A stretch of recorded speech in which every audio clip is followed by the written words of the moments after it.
kamu tidak akan percaya dengan apa yang terjadi pada pria ini.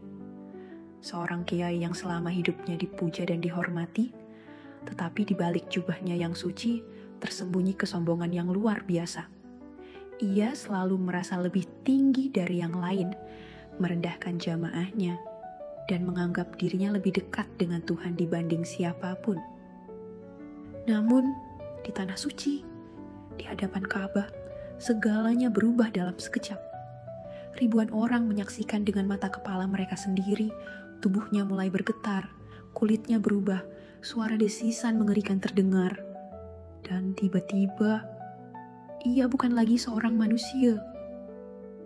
Apa sebenarnya dosa besar yang ia lakukan? Bagaimana mungkin seseorang yang dianggap ulama besar menerima azab secepat ini? Apakah ini peringatan bagi kita semua? Jangan sampai kelewatan, karena kejadian ini bukan hanya membuat merinding, tapi bisa jadi pengingat terbesar dalam hidupmu. Namun sebelum kita mulai kisahnya, mari kita menulis sholawat Nabi di kolom komentar. Satu sholawat yang kita tulis semoga bisa menjadi saksi di akhirat dan mengantarkan kita pada syafaat Rasulullah Shallallahu Alaihi Wasallam. Amin. Di sebuah desa yang tentram di sudut kota Bogor, hiduplah seorang kiai bernama Kiai Nurdin, dihormati karena ilmunya yang luas. Namun, di balik pengetahuannya yang mendalam tentang agama, tersembunyi sifat angkuh dalam dirinya. Ia kerap merendahkan jamaah yang datang kepadanya, merasa bahwa dirinya adalah manusia pilihan, lebih tinggi daripada orang-orang yang hanya awam dalam agama. Meskipun banyak yang tetap mengikutinya karena tak berani melawan, bisik-bisik ketidaksukaan mulai menyebar di antara para santri dan warga desa. Kiai itu tak peduli. Baginya, keberkahan dan ketinggian derajatnya sudah dijamin, tak mungkin ia tergelincir ke dalam kesalahan.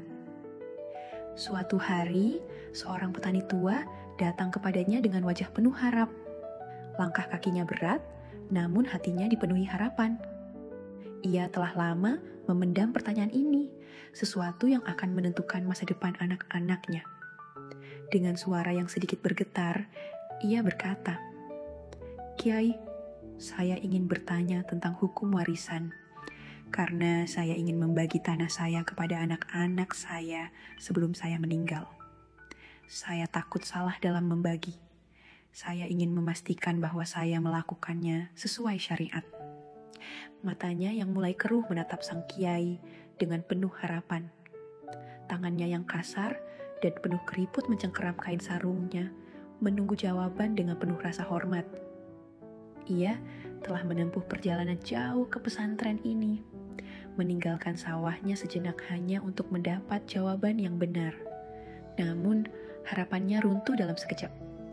Sang kiai hanya meliriknya dengan tatapan dingin, seolah petani tua itu bukan siapa-siapa.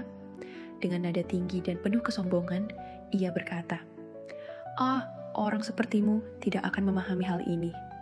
Bahkan jika aku menjelaskan panjang lebar, akalmu tidak akan sanggup mencernanya. Pergilah dan tanyakan kepada orang lain, kau hanya akan membuang-buang waktuku. Aku punya urusan yang lebih penting daripada meladeni pertanyaan orang seperti dirimu. Petani tua itu terdiam, hatinya seolah diremukkan dalam sekejap. Tatapannya kosong, tubuhnya terasa berat, dan seketika dunia di sekitarnya menjadi senyap. Ia tidak menyangka akan diperlakukan seperti ini. Harapannya yang semula besar, kini luruh begitu saja. Tangannya yang sudah mulai bergetar, perlahan mengepal sarungnya, menahan luka yang mulai terasa di dada. Matanya berkaca-kaca, tapi ia menahan air mata itu agar tidak jatuh. Ia menarik napas panjang, mencoba menelan kepahitan yang baru saja ia terima. Suasana seketika hening. Beberapa santri yang berada di sekitar tempat itu saling berpandangan. Raut wajah mereka menunjukkan keterkejutan. Namun, tak seorang pun berani bersuara. Dengan langkah yang lebih berat dari sebelumnya, petani tua itu menundukkan kepala, lalu perlahan berbalik badan dan berjalan keluar. Setiap langkah yang ia ambil terasa begitu menyakitkan, seakan beban yang menghimpit dadanya bertambah berat dengan setiap gerakan yang ia lakukan.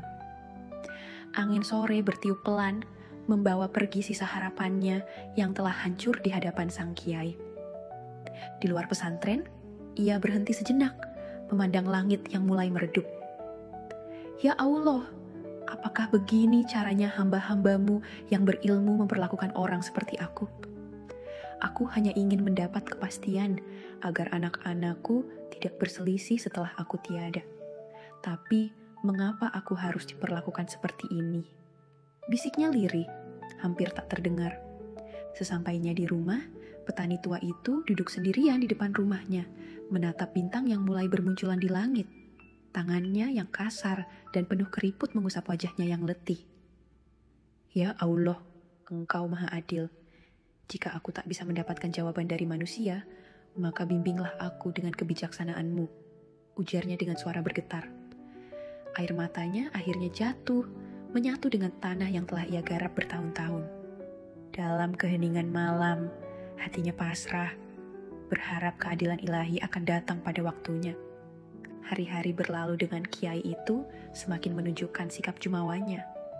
Ia selalu berbicara dengan nada tinggi, seolah-olah dunia ini berputar hanya karena dirinya. Setiap petuah yang ia berikan tak lagi terdengar seperti nasihat yang tulus, melainkan lebih seperti teguran yang merendahkan.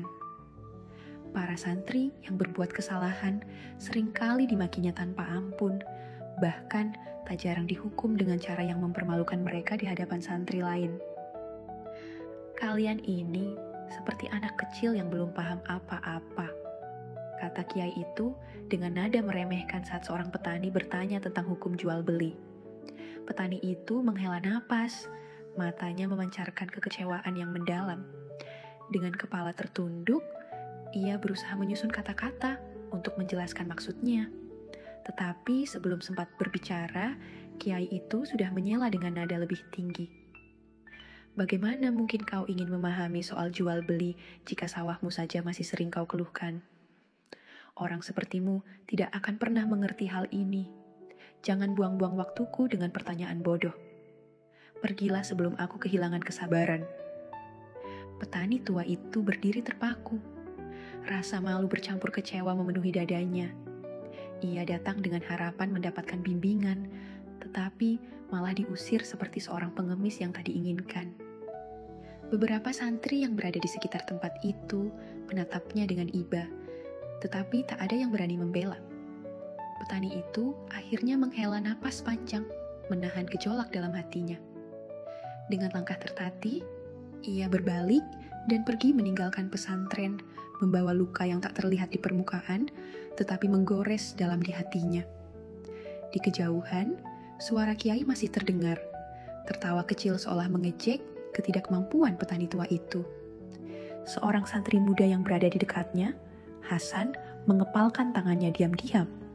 Sudah terlalu sering ia melihat jamaah yang datang dengan penuh harap justru diperlakukan dengan kasar. Hatinya memberontak, namun rasa takut mengunci lidahnya.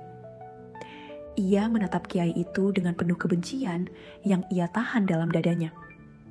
Sudah terlalu lama ia menyaksikan kesombongan sang kiai tanpa bisa berbuat apa-apa. Seharusnya seorang guru bersikap lembut kepada murid-muridnya. Batinnya, dadanya bergemuruh. Tapi, siapa yang berani mengatakan hal itu? Tidak ada. Semua santri hanya bisa menunduk, menahan perasaan mereka yang bercampur antara hormat dan takut.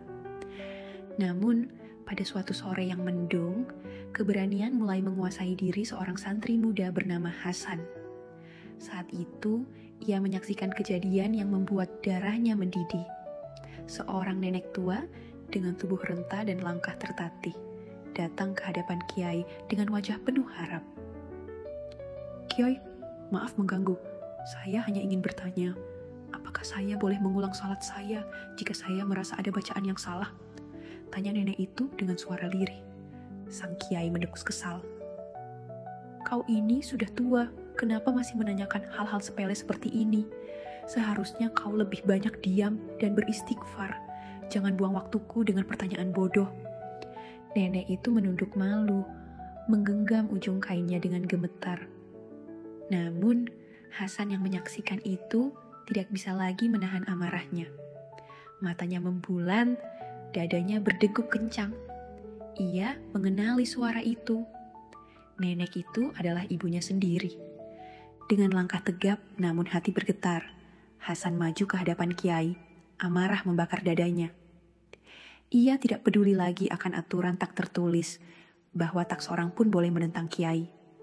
Air matanya tertahan di sudut matanya, bukan karena takut, tetapi karena luka yang ia rasakan begitu dalam. Kiai, bukankah ilmu harus disampaikan dengan kelembutan dan kasih sayang? Bukankah Rasulullah adalah manusia yang penuh rahmat bagi umatnya? Suaranya bergetar, tapi sorot matanya tetap tajam, menatap Kiai yang selama ini ia hormati, yang kini terasa begitu jauh dari ajaran yang seharusnya ia pegang. Ruangan tiba-tiba terasa hening.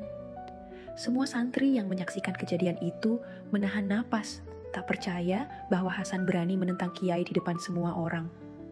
Nenek tua itu masih berdiri di tempatnya. Tubuhnya bergetar, matanya berkaca-kaca. Hasan tahu nenek tersebut pasti ingin menghentikannya. Tetapi ia juga tahu bahwa ini adalah saatnya untuk berbicara. Saatnya untuk menegakkan sesuatu yang benar. Beberapa santri lainnya terkejut. Suasana mendadak menjadi senyap. Beberapa menatap Hasan dengan kekhawatiran, sementara yang lain menahan napas, menunggu reaksi sang kiai. Sang kiai mendongak, menatap Hasan dengan tatapan tajam yang dingin. Sejenak suasana terasa menegangkan, sebelum akhirnya ia tertawa sinis, suaranya menggema di ruangan itu, menusuk hati siapapun yang mendengarnya. Kau pikir, aku ini sama dengan kalian. Ilmuku jauh di atas pemahaman kalian semua. Aku lebih tahu mana yang benar dan mana yang salah. Aku tidak butuh diajari oleh seorang bocah seperti kau. Suaranya meninggi, nyaris berteriak. Hasan merasakan dadanya semakin sesak. Ia mengepalkan tangannya erat, menahan amarah yang berkecamuk dalam dirinya. Matanya mulai memanas, bukan karena takut, tetapi karena ia merasa terluka. Di belakangnya, nek-nek tua yang masih berdiri tampak bergetar hebat, mencoba menahan tangis yang sudah menggantung di ujung mata. Ia tak pernah menyangka bahwa dirinya akan dihina di depan banyak orang. Para santri yang menyaksikan kejadian itu semakin menundukkan kepala, tak berani berbicara. Namun, dalam hati mereka ada sesuatu yang bergejolak, sesuatu yang selama ini mereka pendam, melihat kesombongan sang kiai yang kian hari semakin menjadi. Hasan menunduk, menahan air matanya yang hampir jatuh. Ia tidak takut dimarahi, tetapi hatinya sakit. Ia tidak menyangka bahwa orang yang seharusnya menjadi panutan justru membalasnya dengan kesombongan yang lebih besar. Para santri yang lain semakin menunduk, takut melihat ekspresi sang kiai yang penuh amarah. Malam itu, Hasan duduk sendirian di serambi pesantren. Angin malam bertiup pelan, menyejukkan wajahnya yang masih menyisakan rasa kecewa. Ia merasa ada sesuatu yang tak beres, sesuatu yang harus diubah. Namun bagaimana? Siapa yang bisa menentang seseorang yang begitu dihormati di desa ini? Apakah benar tidak ada yang bisa menghentikan kesombongan sang kiai? Atau mungkinkah Allah sendiri yang akan menegurnya dengan caranya?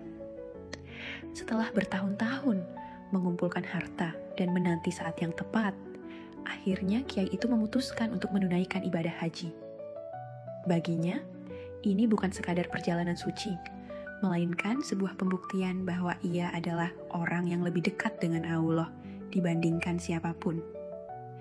Ia ingin menunjukkan kepada jamaah dan santrinya bahwa dirinya istimewa, bahwa doa-doanya lebih pantas dikabulkan.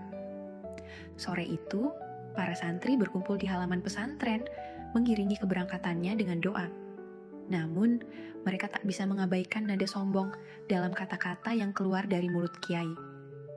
Lihatlah kalian semua, katanya dengan senyum penuh kebanggaan, tangannya melambai seolah sedang mengajar murid-murid kecil. Aku akan berdoa di depan Ka'bah, di tempat yang paling mulia. Doaku pasti dikabulkan lebih cepat dari siapapun. Kalian hanya bisa berangan-angan dan bermimpi, sementara aku akan berdiri langsung di hadapan rumah Allah. Tidak semua orang mendapatkan kesempatan ini, hanya mereka yang memang dipilih olehnya. Kiai itu menyapu pandangannya ke arah santri-santrinya yang berdiri dalam diam. Beberapa dari mereka menundukkan kepala, sementara yang lain saling berpandangan, seolah ingin mengatakan sesuatu, tetapi takut untuk melakukannya. Hasan yang berada di tengah-tengah kerumunan mengepalkan tangannya erat-erat. Hatinya bergemuruh, tetapi ia menahan diri. Kiai itu kemudian menaiki kendaraan yang akan membawanya ke bandara. Namun sebelum masuk, ia berhenti sejenak menatap para santrinya yang masih berdiri dengan wajah penuh harap. Seulas senyum penuh kebanggaan muncul di wajahnya. Lalu dengan suara lantang ia berkata, "Kalian belajar dan berdoalah lebih giat. Mungkin suatu saat, jika kalian cukup baik, Allah akan mengizinkan kalian menginjakkan kaki di tanah suci, seperti aku." Beberapa santri menunduk, tak ingin menatapnya secara langsung. Di antara mereka, Hasan yang berdiri di barisan belakang mengepalkan tangannya erat-erat. Kata-kata itu terdengar begitu menusuk baginya, seperti ejekan yang mengikis harga diri mereka sebagai santri yang belum mampu berangkat haji. Kendaraan itu akhirnya melaju, meninggalkan pesantren dengan debu yang berterbangan di udara. Para santri perlahan membubarkan diri, tetapi di hati Hasan, perasaan resah semakin tumbuh. Ia tahu perjalanan sang kiai menuju tanah suci bukanlah akhir dari segalanya. Sebaliknya, ia merasa bahwa sesuatu yang besar akan segera terjadi. Dalam perjalanan menuju Mekah, sikap kiai tak berubah. Ia memperlakukan sesama jamaah dengan pandangan merendahkan, merasa dirinya lebih tinggi dibanding mereka. Saat di pesawat, ia enggan berbincang dengan penumpang lain, kecuali untuk memberi nasihat dengan nada menggurui. Ketika seorang pria parubaya yang duduk di sebelahnya bertanya sesuatu dengan ramah, ia hanya melirik sekilas dan menjawab dengan singkat, seolah enggan membuang waktunya untuk orang biasa. Sesampainya di Mekah, di bawah langit yang terang dan udara yang begitu panas, ia berdiri tegak di tengah lautan manusia yang bergerak dalam kehusyukan. Namun, ia sendiri tidak merasakan apa-apa selain kebanggaan diri. Ia melangkah dengan penuh keyakinan, dadanya membusung, merasa bahwa Allah telah memilihnya untuk berada di tempat ini. Di pikirannya, ia adalah seorang yang lebih layak mendapatkan keberkahan dibanding mereka yang datang dengan wajah penuh harap dan hati yang penuh doa. Ia melihat seorang lelaki tua yang tengah berusaha mencari jalan di antara jamaah yang berdesakan. Tubuhnya tampak lemah dan jalannya tertatih. Kiai itu menghela napas panjang, merasa terganggu dengan keberadaan orang-orang yang menurutnya tidak sepantasnya berada di tempat suci ini. Orang-orang seperti mereka ini hanya menghambat, gumamnya dalam hati. Di dalam Masjidil Haram, di antara lautan manusia yang beribadah dengan khusyuk, Kiai itu tetap merasa dirinya lebih unggul. Ia melangkah dengan penuh kebanggaan, merasakan dirinya sebagai sosok yang istimewa di antara ribuan manusia yang tunduk dan berdoa. Setiap langkahnya seolah disambut semesta, setiap tatapannya penuh percaya diri, seakan ia telah mencapai puncak kejayaan rohaninya. Ketika mendekati Ka'bah, hatinya tidak dipenuhi rasa haru atau rendah diri seperti jamaah lainnya, tetapi justru dipenuhi keyakinan bahwa inilah saatnya ia mengukuhkan kehebatannya di hadapan Tuhan. Ia memandang Ka'bah dengan tatapan bangga, seolah-olah tempat suci itu adalah miliknya sendiri. Hatinya membusung, bukan karena cinta dan ketundukan, tetapi karena perasaan bahwa ia adalah orang yang paling pantas berada di sana. Senyum angkuh tersungging di bibirnya. Lihatlah, aku akhirnya sampai di tempat paling mulia. Kini, semua doaku akan terkabul dan derajatku akan semakin tinggi di mata manusia. Gumamnya penuh percaya diri, matanya menyorot penuh kebanggaan. Saat kakinya melangkah lebih dekat, ia merasa seluruh dunia memperhatikannya. Ia membayangkan betapa para santri di pesantrennya akan mengaguminya saat ia pulang nanti. Aku akan kembali dengan kehormatan yang lebih besar. Aku akan dianggap lebih suci daripada siapapun, pikirnya dalam hati. Ia membayangkan bagaimana para santri akan menyambutnya dengan penuh rasa hormat, bagaimana masyarakat di desanya akan memuji kesalehannya. Ia bahkan bisa mendengar bisikan orang-orang yang membanggakannya, menyebut namanya dengan penuh kekaguman. Namun di tengah lamunannya, suara tangisan dan doa-doa yang lirih terdengar di sekelilingnya. Jamaah lain meneteskan air mata, mengangkat tangan mereka dengan penuh harap dan rendah hati, meminta ampunan dan rahmat dari Allah. Isak tangis terdengar dari seorang lelaki tua yang bersimpuh, matanya basah oleh air mata, bibirnya bergetar, melafalkan doa penuh kepasrahan. Seorang wanita yang sudah renta berpegangan erat pada putranya, bibirnya menggumamkan doa untuk keselamatan keluarganya. Namun, kiai itu tidak tersentuh sedikit pun. Baginya, doa-doa mereka tidak memiliki bobot yang sama dengan doanya. Mereka hanyalah orang-orang biasa yang berharap keberkahan, sedangkan dirinya adalah seseorang yang lebih dekat dengan Allah. Ia yakin hanya ia yang pantas dikabulkan lebih dahulu. Sambil menarik napas panjang, ia mendongak, menatap Ka'bah dengan penuh kebanggaan. Aku lebih mulia dari mereka. Aku datang dengan ilmu dan ibadah yang lebih tinggi. Tidak mungkin Tuhan tidak mendengarkanku lebih dulu, pikirnya dengan penuh keyakinan. Tapi di balik kesombongannya, sesuatu mulai terasa berbeda. Udara di sekelilingnya semakin menekan, hatinya berdegup lebih cepat, dan langkahnya tiba-tiba menjadi lebih berat. Ia mengerutkan kening, mencoba mengabaikan perasaan aneh yang mulai merayap ke seluruh tubuhnya. Namun, semakin dekat ia melangkah, semakin besar rasa gelisah yang menyelimutinya.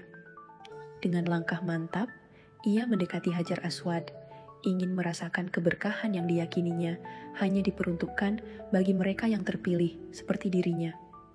Tangannya yang gemetar, bukan karena khusyuk, tetapi karena perasaan euforia yang membuncah di dadanya. Ia merasa di puncak pencapaian spiritualnya, merasa lebih dekat dengan Tuhan dibanding siapapun di tempat itu. Namun, begitu jari-jarinya menyentuh permukaan batu suci itu, hawa panas menjalar cepat dari ujung jemarinya ke seluruh tubuh. Dadanya seperti ditindih beban berat, napasnya tercekat, dan kakinya tiba-tiba kehilangan kekuatan. Ia berusaha menarik tangannya, namun seolah ada kekuatan tak kasat mata yang menahannya di sana. Tubuhnya mulai bergetar hebat, keringat dingin bercucuran di pelipisnya. Orang-orang di sekelilingnya masih tenggelam dalam kekhusyukan, tak menyadari bahwa sesuatu yang ganjil tengah terjadi. Perlahan, lututnya melemas, tubuhnya terasa semakin berat. Matanya melebar penuh ketakutan saat ia merasakan sesuatu yang asing mengalir di darahnya. Dingin, kelam, dan mengerikan. Suaranya tercekat di tenggorokan, mencoba berteriak namun tak mampu. Seketika, rasa sakit yang luar biasa menyayat seluruh tubuhnya, membuatnya terjatuh ke lantai. Ia ingin meminta pertolongan, tetapi lidahnya terasa keluh. Ia melihat ke tangannya sendiri. Kulitnya mulai berubah, mengeras, dan perlahan membentuk sisik yang kasar.